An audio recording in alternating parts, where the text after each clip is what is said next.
স্বামী পরিশ্রম করে। আল্লাহ নবী বললেন, আমি কোন ব্যক্তিকে যদি সেজদার অনুমতি দিতাম আল্লাহর পরে, স্ত্রীকে বলতাম স্বামীর পায়ে সেজদা দেওয়ার জন্য। একবার জোরে বলা যাবে কি মারহাবা? স্ত্রীকে বলতাম স্বামীর পায়ে যেন স্ত্রী সেজদা দেয়, কারণ এই স্বামী এই ফ্যামিলির জন্য নিজের জীবন বাজি রেখে যুদ্ধ করে যায়। কি কথা ঠিক কিনা? ওয়ার্ল্ড, পৃথিবী একটা ব্যাটল ফিল্ড, এটা যুদ্ধক্ষেত্র। নিয়মিত আপনাকে যুদ্ধ করে বেঁচে থাকতে হয়। 24 ঘন্টা একজন পুরুষ পরিশ্রম করে ফ্যামিলির জন্য।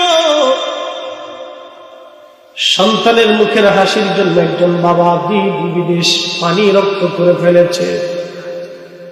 স্ত্রীর টাকা কম হয়ে গেলে বেজার হয়, সোনা দানা কম হলে বেজার হয়, কাপড় কিনা কম দিলে বেজার হয়ে যায়। না না না না, ও মা বোনেরা শুনিয়া যান, পৃথিবীর অন্যতম শ্রেষ্ঠ ধনী মহিলা রানী এলিজাবেথ, তার কপালের মধ্যে একটা হীরো খণ্ড ছিল, নাম ছিল কোহিনূর। ৩,৫০০ কোটি মার্কিন ডলার তার দাম। বাংলাদেশের টাকা ভাঙ্গাইয়া ১,০০০ টাকার নোট দিয়ে বস্তা বাঁধতে যদি আপনাদের মাথায় দিয়ে দেওয়া হয়, নিয়ে সারতে পারবেন না, এত টাকা দাম। ৭০ বছর একজন নারীর কপালের মধ্যে হীরকখণ্ড শোভা পাইল। সে যখন মারা গেছে, বোন শুনিয়া যাও, কবর তারে খাতির করে নাই। কি কথা কর না কেন, ঠিক কিনা? এ নারী ছিল খ্রিস্টান, আল্লাহ খুদা মানত না, কবর তারে খাতির করে নাই, আজরাইল তাকে ছেড়ে যায় নাই, ১ মিনিট তার দেরি হয় নাই। পৃথিবীর সবচেয়ে বড় ডাক্তার তাকে বাঁচাইতে পারে নাই। কি কথা বলেন ঠিক? পৃথিবীর সবচেয়ে বড় হসপিটাল থেকে বাঁচাইতে পারে নাই। পৃথিবীর দামি দামি খাবার তার যৌবন ফিরাইতে পারে নাই। পৃথিবীর দামি দামি খাবার তার যৌবন ফিরাইতে পারে নাই। দল করলে আল্লাহ দল হয়ে যায়, নবীর দলে থাকলে আল্লাহ দলে হয়, নবীকে ইজ্জত করলে আল্লাহকে ইজ্জত করা হয়, নবীর পক্ষে কথা বললে আল্লাহর পক্ষে কথা বলা হয়, নবীর শান গাইলে আল্লাহর শান গাওয়া হয়ে যায়, নবী তাজিম করলে আল্লাহ তাজিম হয়ে যায়, নবীর সাথে বিয়াদবি করলে আল্লাহর সাথে বিয়াদবি হয়। নবীর দলে যে আল্লাহ দলে সে, নবী খুশি আল্লাহ খুশি, নবী বেজার আল্লাহ বেজার। কথা বলেন ঠিক কিনা? কথা ক্লিয়ার না ভেজাল আছে? আমার কথা না আল্লাহর কথা? আমার কথা না আল্লাহর কথা? এই যে কোরআন আমার হাতে, সূরা নিসার ৮০ নম্বর, আমার কথা না, এটা আল্লাহর কথা। যদি বলেন মানি না তো চলে যান, অসুবিধা নাই। আসমান আল্লাহর, জমিনও আপনার, লুকানোর কোন রাস্তা নাই। আল্লাহ বলেন, ইয়া মাশারাল জিন্নি ওয়াল ইনসি ইন ইসতাতাতুম আন তানফুযু মিন আকতারিস সামাওয়াত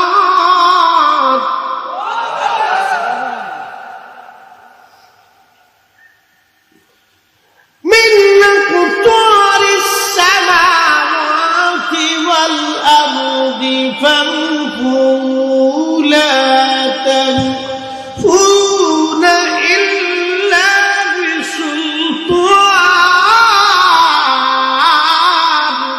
আল্লাহু আকবার। কার কালাম? আল্লাহর কালাম। ইয়া মাশারাল জিন্নি ওয়াল ইনস, আজিদ, ও মানুষ, ইয়া মাশারাল জিন্নি ওয়াল ইনসি ইসতাতাতুম আন তানফুযু মিন আকতারিস সামাওয়াতি ওয়াল আরদ। হে মানুষের জিন, তোমরা যদি পারো, আমি আল্লাহর সীমানার বাহিরে, আমি আল্লাহর সালতানাতের বাহিরে, রাজত্বের বাহিরে, আসমান জমিনের বাহিরে যদি চলে যাও, আমি আল্লাহর আইন যদি ভালো না লাগে, আমি আল্লাহর কথা যদি ভালো না লাগে, আমার নবী যদি ভালো না লাগে তো চলে যাও। বাংলাদেশের এক নাস্তিক হারামজাদা নাম আসাদুর বলতেছে রাসূলুল্লাহ মরু ডাকাত। আমরা মনে করি ও কুলাঙ্গার সন্তান, ও মায়ের অবৈধ সন্তান, ওর জন্ম ঝরে জঙ্গলে অবৈধভাবে হয়েছে।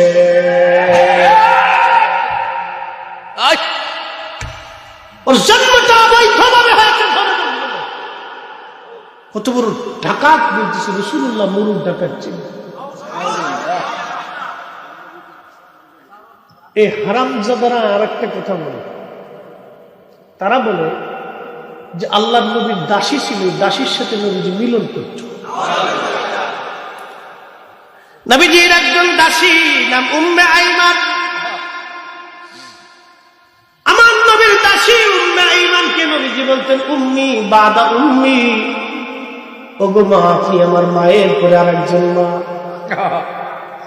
বলা যাবে মারহাবা। একজন দাসীকে নবীজি মার সাথে তুলনা দিতেন, মা আপনি মায়ের পরে আমার একজন মা। হাই হাই হাই, নবীজি দাসীকে মার সাথে তুলনা দিত। সে নবীর চরিত্র নিয়ে যার বাজে কথা বলে, আল্লাহর কসম করে বলি কোরআন সাক্ষী, অতুল্লিম বাদা যালিকা জানিন, ওদের জন্মে ভেজাল আছে। কথা কম জোরে বলেন, জন্মে কি আছে? 100% যদি বাংলাদেশে কোনো জারো সন্তান দেখতে চান, ফতিতাওয়ালের বাচ্চা দেখতে চান, পিতৃ পরিচয়হীন ঘরে জঙ্গলে হোটেলে মোটেলে অবৈধভাবে জন্ম নেওয়া সন্তান দেখতে চান, তো এই নাস্তিক যারা রাসূলুল্লাহ চরিত্র নিয়ে বাজে কথা বলে, ওদের চেহারার দিকে তাকাইলে বুঝবেন এই সব কত অবৈধ, এসব বাংলাদেশের পতিতাওয়ালের জারো সন্তান।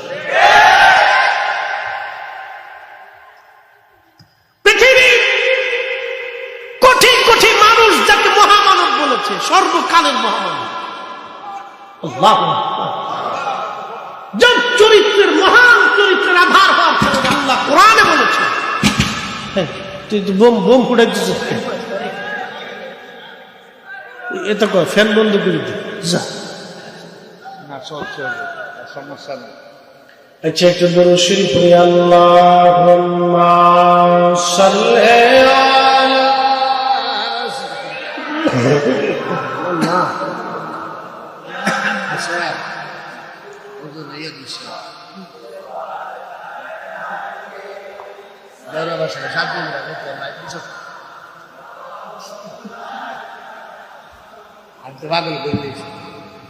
আমরা অধম গুনাহগার গো, নবী আপনাই চিনলাম না, সেই কারণে রোজ হাসরে আমাদেরকে ভুললেন না। আল্লাহুম্মা সাল্লি আলা সাইয়্যিদিনা মাওলানা মুহাম্মাদ ওয়া আলা আলি সাইয়্যিদিনা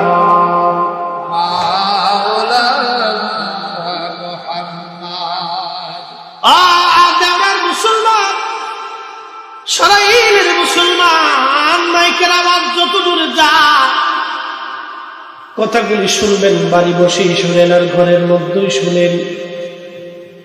রাসূলের চরিত্র এতই সুন্দর ছিল।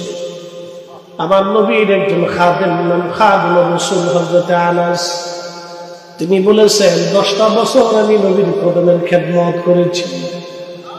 আল্লাহ, সাহাবীরা কখনো মিথ্যা কথা বলতেন না, সাহাবীরা কখনো মিথ্যা বলতেন না। খাদিম রাসূল বলতেছে 10টা বছর নবীর কদমের গোলামি করছি, 10টা বছর আমি খেদমত করেছি, 10টা বছরে আল্লাহর নবী কোনদিন আমাকে একটা ধমক দেন নাই। 10 বছরে আল্লাহর নবী কোনদিন আমাকে ধমক দেন নাই। নবীর 11 জন স্ত্রী, আমাদের 11 জন আম্মা ছিল, যারা বলে রাসূলুল্লাহ কাম পিপাসা মিটানোর জন্য দিক বিয়ে করেছিলেন। ওই যার সন্তানদেরকে জানানো উচিত আমার নবীর প্রথম স্ত্রীর নাম আম্মা জান খাদিজাতুল কুবরা তাহেরা তাইয়্যিবা। বয়স ছিল 40, আমার নবীর বয়স ছিল 25 বছর একজন যুবক 40 বছর একজন নারীকে বিয়ে করেছিলেন নিজের কাম পিপাসা মেটানোর জন্য না। কথা বলেন ঠিক কিনা?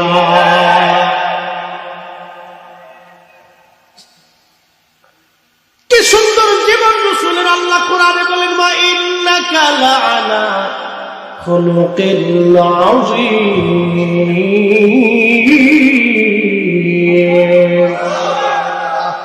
একবার জোরে বলে দেবে কি মারহাবা। আমার পরে আমার খলিফাদের সুন্নাত তোমরা মানবা। আহা, হযরত ওমর রাদিয়াল্লাহু আনহু মসজিদের জুমাতে খুতবা দেওয়ার জন্য দাঁড়াইছেন। তখন এক যুবক দাঁড়ায় বলেন আমিরুল মুমিনিন আপনি দাঁড়ান, আগে আমার জবাব দেন, তারপরে খুতবা দিবেন। বলো যুবক তুমি কি বলতে চাও? যুবক ডাক দিয়ে বলেন আমিরুল মুমিনিন, বাইতুল মাল থেকে যে ভাতা পান, যে কাপড় পেয়েছেন, ওই কাপড় দিয়ে তো আপনার পরিপূর্ণ জুব্বা হয় না। এত সুন্দর জুব্বা পরে মসজিদে আসলেন, টাকা কই পাইছেন? আল্লাহু আকবার। না হয় না হয় না, আরো বলে আল্লাহু আকবার। আরে এরা মুসলমান ছিল, মুসলমান, এরা মুসলমান ছিল। আর আপনার দেশের মুসলমান কয়দিন পর পরই খালি ওই চিনির দাম বাড়ে, ও তেলের দাম বাড়ে, ও ডিমের দাম বাড়ে, ও পোলট্রির দাম বাড়ে, ও চালির দাম বাড়ে, ওই আপনার মরিচের দাম বাড়ে। 1400 টাকা কেজি মরিচ, ও খাবার সে তো চেহারা দিক চাইয়ে থাকলেও শান্তি। খাসা মরিচ চেহারা চক চক চক চক করে 1400 টাকা কেজি। কি পরিমাণে ডাকাত আমরা দেশে চিন্তা করে। আপনি তো কিনতে পারতেন না হুজুর। ওরে সর্বনাশ, আমার তো কিনার দরকার না, আমরা তো পরের মধ্যে খাই। এখন আপনারা কি কাঁচা মরিচ দেয় না গুঁড়া মরিচ দেয় কইতারি? আল্লাহ, খুব মনোযোগ দিয়ে এই মাঝে মধ্যে দাম কি বল আমার হযরত ওমরকে যুবক বলে হুজুর আমিরুল মুমিনিন খলিফাতুল মুসলিমিন জুব্বা কই পাইছেন? জুব্বার আগে হিসাব দিয়ে খুতবা আপনি দিবেন। সুবহানাল্লাহ বলা যাবে? এটার নাম জবাবদিহিতা। কি জবাবদিহিতা? যদি জবাবদিহিতা বন্ধ হয় তখন সমাজ নষ্ট হয়ে যাবে। জবাবদিহিতা, এটার নাম ইসলাম। হযরত ওমর বেজার হলেন না। আর আমরা কি করতাম?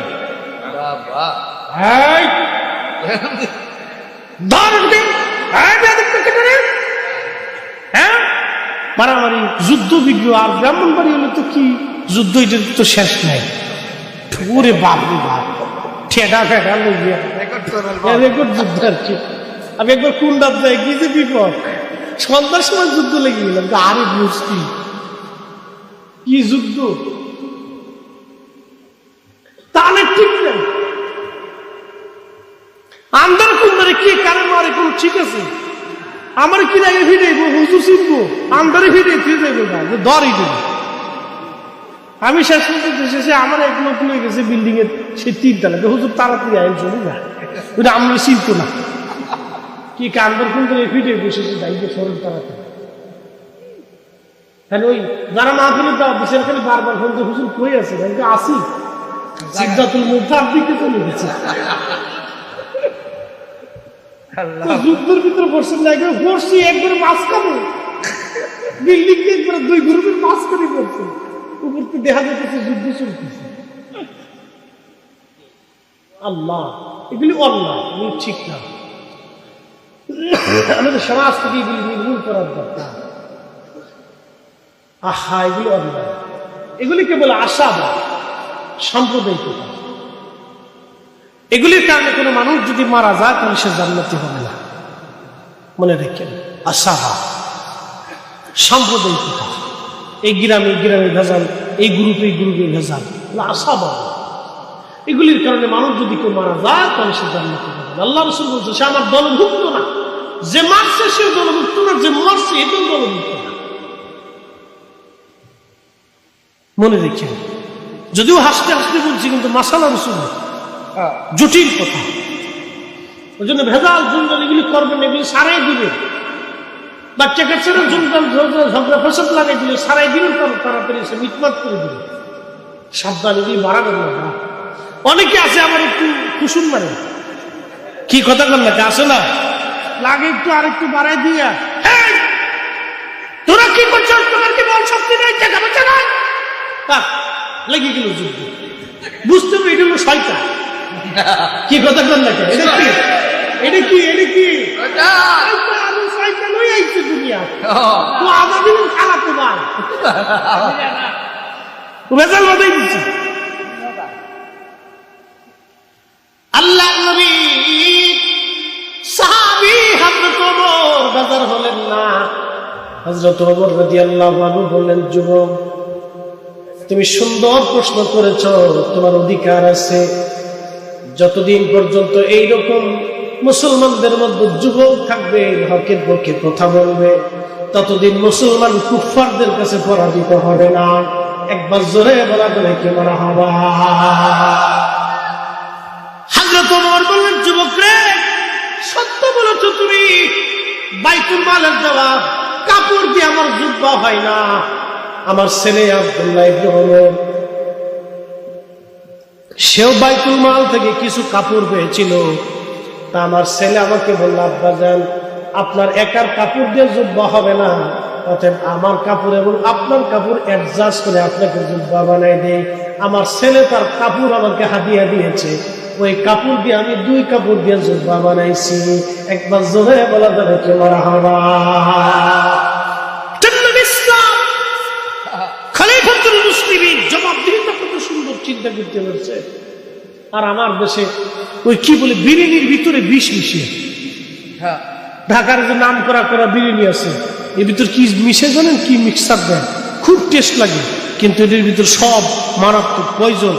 একবার ওই যে ভুক্ত অধিদপ্তর ধরছে, আমি মোবাইলে দেখতেছি, এখন ওই অফিসার কয় যে তো আপনারা যে রং, এই কালার মেডিসিন দিলেন এই বিরিয়ানি স্বাদ হওয়ার জন্য, তা আপনাদেরকে আজকে বিরিয়ানির ভিতরে ভাজাই দিয়ে আপনারা খান।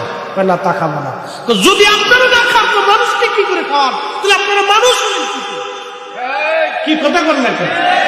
শিয়াল কুত্তার সেইকুল খারাপ, শিয়াল কুত্তার সেইকুল খারাপ। শিয়াল কুত্তারও একটা আইন আছে, ওরা কিন্তু আল্লাহর আইন মেনে চলে। ওরা শিয়াল কুত্তার সেইকুল খারাপ। কত নিকৃষ্ট মানবেরা শিশুদের খাবারের মধ্যে বিষ দেয়, বাজার ফলের মধ্যে বিষ দেয়, এত পরিমাণে ফরমালিন, মাছের মধ্যে ফরমালিন দেয়। এই যে মুরগিগুলি মরে যায়, ব্রাহ্মণবাড়িয়া থেকে মুরগা ঢাকায় যেতে যেতে মারা যায়। মারা যাওয়ার পরে কিছু মুরগা হোটেলে সকালবেলা চলে যায়। মরা মুরগি কম দামে কিনে নিয়ে এরা হোটেলে চালাই দেয়। 2টা পয়সার জন্য এরা মানুষকে হারাম খাবার খাওয়ায়। ওরা শিয়াল কুত্তার চাইতে নিকৃষ্ট জানোয়ার। হাত উঁচু করে বলেন ঠিক কিনা? আমি নবী না মানিলাম, কি যে ভুল করিলাম। বলেন, নবী না মানিলাম, কি যে ভুল করিলাম। ভস্মে ঢালিলাম ঘি, মানুষ হইয়া ভবেতে আসিয়া মানুষের করিলাম কি। মানুষ হইয়া ভবেতে আসিয়া মানুষের করিলাম কি। গ্রামে গঞ্জে বহু জায়গা কুপুরি হয়, তাবিজ হয়, কবজ হয়, কি কথা কর না, হয় না? আর একজনের ক্ষতি করার জন্য ঘরের উঠানে তাবিজ গাইয়ে দেয়, বাজার করে বান মারে, জাদুটনা করে, বহুত কিছু। এগুলি হাবিজে আল্লাহ তাদের হেফাজত করুন। এই যারা এই কুফরি কালাম করে, কুফরি করে, ওরা কাফের, ওরা মুসলমান হতে পারে না। কথা বলে ঠিক কিনা? সব মুসলমান। আর একজনের ক্ষতি করার জন্য তাবিজ করে, কবজ করে। মুসলমান কত নিকৃষ্ট দুর্বদায় চলে গেছে। আল্লাহ নবীর ক্ষতি করার জন্য নবীজিকে জাদু করা হয়েছিল। কুয়ার মধ্যে 11টা চোর গিরা মেরে ফেলে দেওয়া হয়েছিল। এরপরে সূরা নাস আল্লাহ পাক নাযিল করলেন। আহা, রাসূলকেও ক্ষতি করার জন্য যারা জাদু করেছিল, নবীর উম্মতের ক্ষতি করার জন্য যারা জাদু করে, ওরা কাফেরদের চাইতে নিকৃষ্ট বেঈমান। কথা কর ঠিক কিনা? মানুষ হইল মানুষ হতে হবে, মানুষ হওয়া লাগবে মানুষ। হযরত আবু যর গিফারি রাদিয়াল্লাহু আনহু কথা বলতে বলতে বহুদূর পর্যন্ত চলে আসছি। আমি হযরত আবু যর গিফারি রাদিয়াল্লাহু আনহুর দিকে ফিরে যাই। সরাইলের মুসলমান হযরত আবু যর গিফারির বিবি কাঁদে আর বলে, স্বামী, কে আপনার জানাজা পড়াবে, কে আপনার কাফন দিবে, কাফনের কাপড় কোন জায়গা পাবো হে স্বামী আমার? আবু যর গিফারি রাদিয়াল্লাহু আনহু বললেন, বিবিরে, চিন্তার কারণ নাই। আমার মাসুক, আমার মাসদুক, আমার রহমতের নবী আমাকে বলেছেন, আমি বাঁচবো একা, মরবো একা, কিন্তু জানাজায় আমার বহু লোক হবে। সুবহানাল্লাহ, না আরো জোরে বলেন সুবহানাল্লাহ। দেখেন সাহাবীরা নবীর কথা কিভাবে বিশ্বাস করতেন। নবীজির দরবারে সাহাবীরা, নবীজি সাহাবীদেরকে যদি জিজ্ঞেস করতেন, এ সাহাবীরা, তোমরা কি এটা সম্পর্কে জানো? কবরে কি হয় তোমরা জানো? আসমানে কি হয় তোমরা জানো? সূর্য কি করে তোমরা জানো? প্রকাশ্য অপ্রকাশ্য, অতীতে বর্তমানে ভবিষ্যতে, জান্নাতে জাহান্নামে, কবরে, দুনিয়ার ভিতরে, উপরে নিচে, এক বাক্য, ওপেনে গোপনে, হাজারে গায়েবে, শাহেদে গায়েবে, উপস্থিত অনুপস্থিতে, অতীতে বর্তমানে ভবিষ্যতে, আসমানে, সপ্তম আসমানে, জমিনের নিচে, কবরের ভিতরে, আখিরাত, দুনিয়া, কবর, হাসর, যে কোনো বিষয়ে সাহাবীদেরকে নবীজি প্রশ্ন করলেন, সাহাবীরা একটা জবাব দিত, আল্লাহু ওয়া রাসূলুহু আ'লাম। আল্লাহ জানে, নবী জানে। আরো জোরে, আরো জোরে। কে জানে?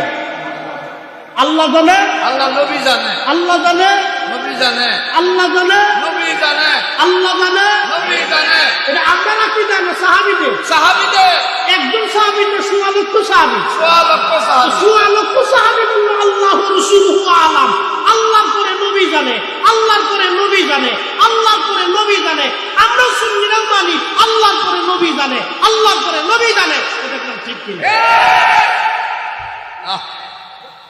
কথা খারাপ বলছি? আল্লাহর পরে নবী জানে, কথা কথা, আল্লাহর পরে আমরা কি জানো? সাহাবীদের, সাহাবীদের সাথে যদি কেউ বেশি বুঝে তো বুঝুন, বুঝব কা অসুবিধা নেই, অসুবিধা নেই, বুঝুন। আমরা তো বুঝার সুযোগ দরকার না। সাহাবীরা যেমনি কইছে আমরা অমনি করি। কি কথা ঠিক কি না? ও মুসলমান, সাহাবীরা যেভাবে বলছে সেইভাবেই বলবো।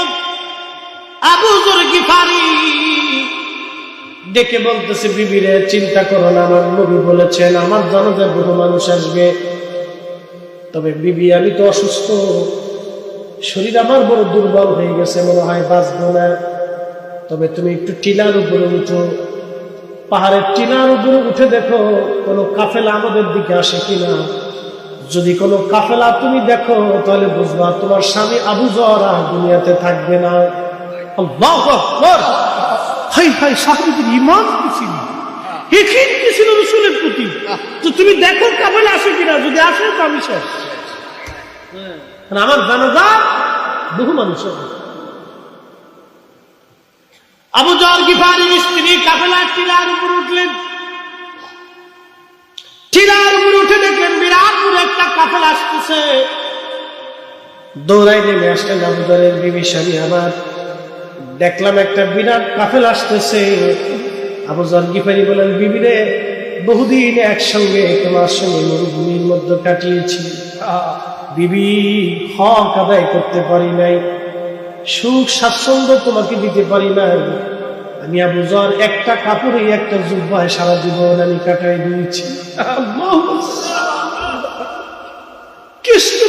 তাদের কলিজার মধ্যে ছিল, একটা জুব্বা আমি সারা জীবন কাটিয়ে দিয়েছি।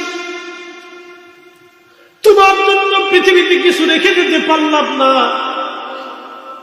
আমার জন্য আমি কিছু রেখে গেলাম না। বিবি আমার, ক্ষমা করে দিও, আমাকে মাফ করে দিও, দুনিয়াতে আর কোনোদিন দেখা হবে না। বিবিরে, সময় ঘনাই গেছে আমার, বিদায় আমাকে দাও, আজ বিদায় নিয়ে যাচ্ছি। আবু জাহল গিফারি মারা গেলেন। ওই কাফেলার যিনি প্রধান তার নাম আব্দুল্লাহ ইবনে মাসউদ রাদিয়াল্লাহু আনহু।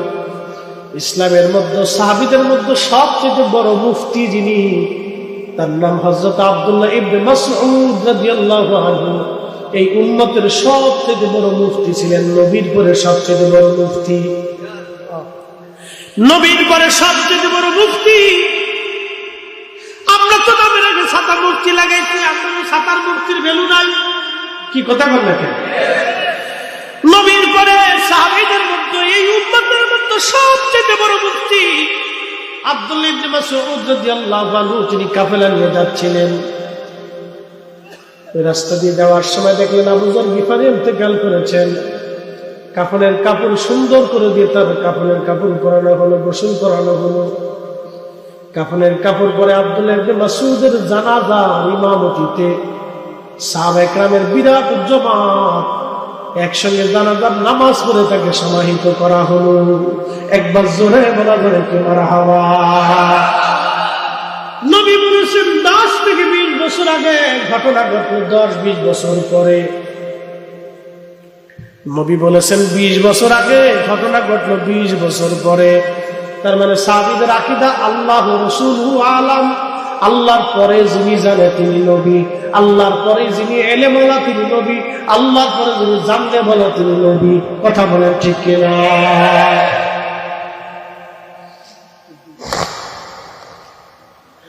আল্লাহর পরে যিনি জানলে বলা তিনি নবী, আল্লাহর পরে যিনি এলেম ওয়ালা তিনি নবী।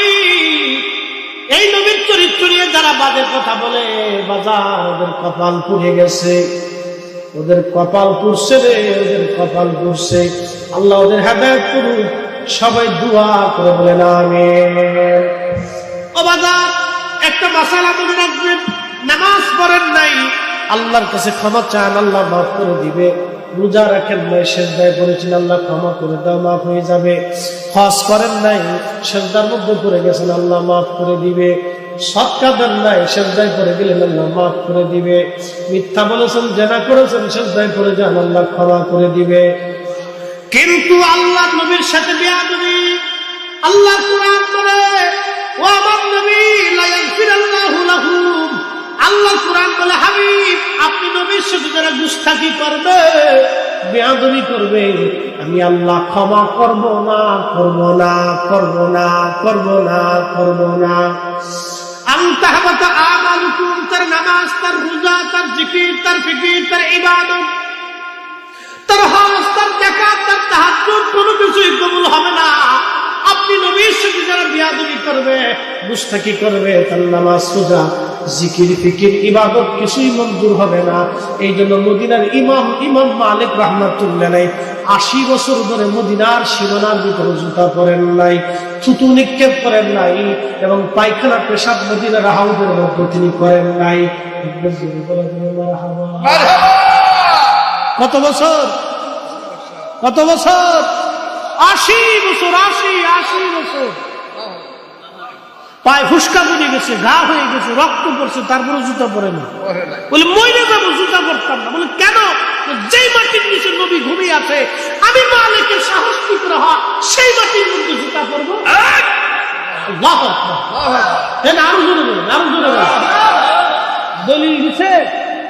দলিল নেই, নাই একটা দলিল। নবী জমিনের ভিতরে ঘুমান, ওই জমিনের মধ্যে আমি কিভাবে থুতু ফেলবো, পায়খানা পেশাব করবো, জুতা পাই দিব? আমি মালিক, ইমাম মালিক ইবনে আনাসের দ্বারা এটা সম্ভব না। জীবন চলে যাবে, মরে যাবো, তবে মদিনার হাউদের মধ্যে জুতা পড়তে পারবো না। আরেকটু জোরে বলা যাবে? আর আমরা ইয়া নবী সালাম আলাইকুম বলে দাঁড়াইলেই গুনাহ করি, বিরাট বড় অপরাধ করি। এই অপরাধের সীমা নাই, অনেক বড় গুনাহ করে ফেলছি ভাই। অসুবিধা নেই, গুনাহ না আমার আমল নামায়, আপনার তো উঠতেছে। কি কথা কর না, তো আমার গুনাহ নিয়ে আপনার চিন্তা করার দরকার নেই। বাঁচলো যতদিন, সালাম দিব ততদিন, বইয়া বইয়া না, খারায় খারায়, তাজিমে না বেতাজিমে, তাজিমে যতদিন বাঁচবো ততদিন। কোরআন বলতেছে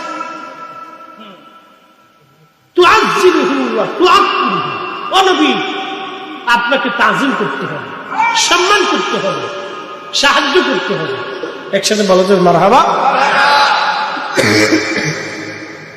কোরআন বলতেছে ওয়ালিল্লাহিল ইজ্জাতু ওয়ালিরাসূলিহি ওয়ালিল মুমিনিনা ওয়ালাকিন্নাল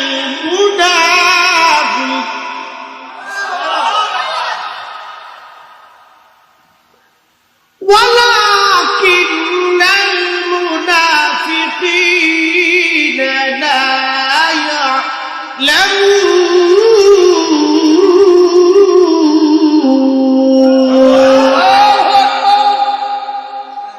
কালাম কার? আল্লাহ। কথা কার? ওয়ালিল্লাহিল ইজ্জাতু ওয়ালিরাসূলিহি। ওয়াহাবিব ইজ্জত, সম্মান, তাজিম ও তাকরীম আমি আল্লাহর জন্য, আমি আল্লাহর পরে আপনি নবীর জন্য। সুবহানাল্লাহ হবে। আমি আল্লাহর পরে আপনি নবীর জন্য জোর, এরপরে আপনি মুমিন কামিলের জন্য, আমি আল্লাহর ওলি যারা তাদের জন্য। ওয়ালাকিন্নাল মুনাফিকিনা লা ইয়ালামুন। যারা মুনাফিক তারা বুঝে না, বুঝে না, বুঝে না। মুনাফিক বুঝে না, বুঝে না। এটা আমার কথা না, আল্লাহর কালাম। কালাম আল্লাহ, কালাম আল্লাহ। তো আল্লাহ পাক আপনাকে আমাকে যদি বুঝা তৌফিক দেয় বলে না আমিন। বেশি রাত করবেন। শারীরিক অসুস্থতা, জ্বর, ঠান্ডা, কাশি, দম আটকে এসতেছে, দম টানতে পারতেছি, তারপরেও সার্ভিস দেওয়ার ঘন্টা হয়ে গেছে। মারহাবা বলা যাবে? একসাথে বলেন আল্লাহু আকবার। অনেকে ভাবছিল মানে যদি বৃষ্টি বাদলের দিন ঘরের ভিতরে শুয়ে থাকি, আর দরকারটা কি? অনেকে আসে নাই, যারা আইসে তারা পাস। কি কথা কেন? যারা আইসে তারা কি? আমরা নবীর পক্ষে থেকে নবীর ইজ্জত বাড়ে, দূর হয়েছে না উত্তর। আমরা রসুলের পক্ষে থেকে নবীর ইজ্জত বাড়ে না আমরা ইজ্জত বাড়ে? আপনার ইজ্জত বাড়ে। আমরা পক্ষে থাকলেও নবীর ইজ্জত বাড়ে না, না থাকলেও কমে না। নবীর আল্লাহ হাবিবুল্লাহ বানাইছে তো বানাইছে। কি কথা করলেন? এই কোরআন কি আমরা বাপ দাদার কলবে নাজিল করছে? আল্লাহ রসুলের কালবে যেটা নাজিল হয়েছে তো হয়েছে। কোরআনে আল্লাহ যা কইছে তো কইছে। লা তাবদীলা কালিমাতিল্লাহ। আল্লাহ বলছে আমার এই কালামের কোনো পরিবর্তন, সংযোজন, বিয়োজন নয়। তো রহমাতুল লিল আলামিন নবীকে আল্লাহ বানিয়েছে। দ্বিতীয়ত আর কাউকে রহমাতুল লিল আলামিন কোরআন দিয়ে আল্লাহ সাবিত করে না। কি কথা বল, ঠিক কিনা? তো আমরা রসুলের পক্ষে থাকলেও নবীর দাম বাড়ে না, না থাকলেও নবীর দাম কমে না। ধরো পক্ষে থাকলে আমরা দাম। ব্যাং চিনেনি আপনারা? ব্যাং যখন মুতি, এটা কি ফায়ার সার্ভিসের মতো পানি দেওয়া? হ্যাঁ, ব্যাঙে যখন পেশাব করে তখন ইদ্দুর ইদ্দুর করে সিরিত করে মুতি। ইব্রাহিম আলাইহিস সালামের আগুন জ্বালাইছে 2 মাইল দূর থেকে, আগুনের তাপ কাছে দিতে পারে না। তো 2 মাইল দূর থেকে ব্যাঙে খালি সিরিত করে মারতেছে, হোস পাইপের মতো খালি মারতেছে। তো আল্লাহ জিজ্ঞাসা কি রে ব্যাং, কিতাব আল্লাহ মুতি হেসাব করে কিতাব আল্লাহ ইব্রাহিমের আগুন নিয়ে দিচ্ছে। দূর হয়েছে না, আরো দূর। আল্লাহ ওই পানিতে আগুন নিবো না। হ্যাঁ, আমরা খোলা পানি যেমন গেদা সেন্টারে খুলে ও সেলিব্রেশন স্টার্ট করে দিচ্ছে। ওরা বসার টাইম না, কোনটা গাছ কোনটা কি বাইরে দিচ্ছে, সেলিব্রেশন চলতেছে। তা আমরা লাইফে ছোট গেলে এরকম সেলিব্রেশন আমরা বহুত স্টার্ট দিচ্ছি। এই বাচ্চা কাছে এগুলি করে কত ঘুমাই মেরে দিচ্ছি, মনে করছি তার কাছে ঘুরে মেরতেছেন, ঘুমাইতে